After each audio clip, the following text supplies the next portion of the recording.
Ay, doon ka tumingin na lang sa may TV. Napakapit na. Napakapit na.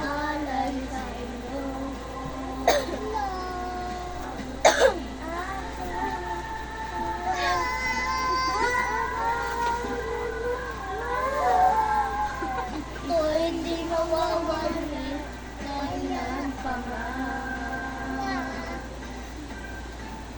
Haba pa ang pag-uwi aking lalakbayin upang Anak, sa TV na tumingin.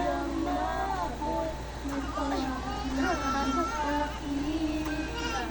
Kaninang kabataan ang pag-asa-asang bayan. Kung kaya't pagbubutihan ang pag-aaral. Gayan mo si Kuya, kanta ka rin. Kanta ka na. At ngayon, di kalimutan. Upang, yun yan. Gabay Gabay. Kinabukasan.